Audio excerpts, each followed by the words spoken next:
That's a great place to start the conversation. So, for me, sports washing is when political leaders use sports to deflect attention from chronic social problems at home, such as homelessness that we were just talking about, to deflect attention from human rights problems at home, and instead swerve our attention onto this person, this political leader who looks important on the world stage, who gains legitimacy through doing all this, who can maybe get a little bit of national prestige for the country, and also tee up opportunities for political and economic advancement.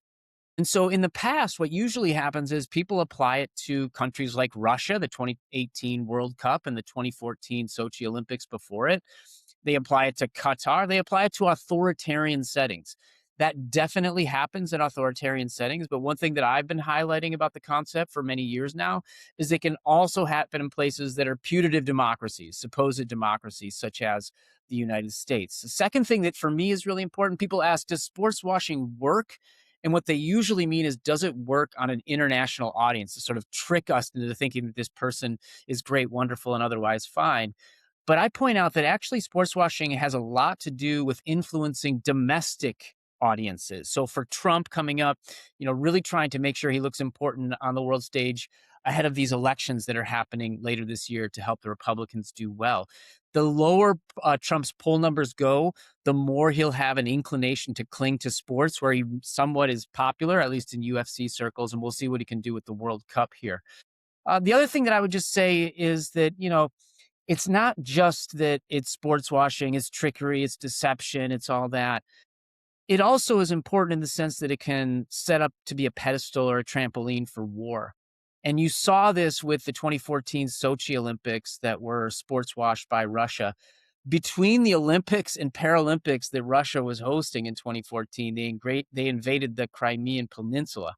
And so there's been numerous examples in the past where dictators and political leaders have used sports to look important and then pivot almost immediately into engaging in war.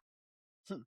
I mean, because I feel like with Russia in particular, because look, people in the U.S. media are more than happy to talk about this stuff when it comes to Russia. Let's have you talk about it when it's their own country.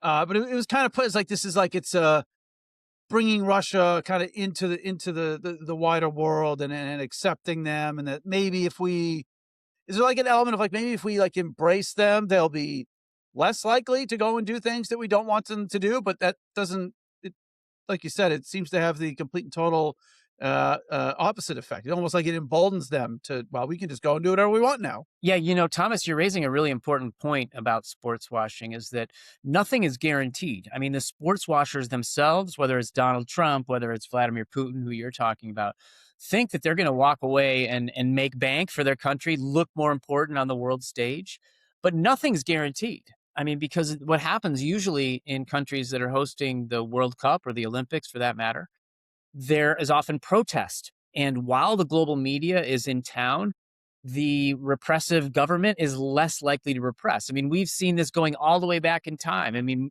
1978 World Cup in Argentina, a highly repressive government run by a military junta.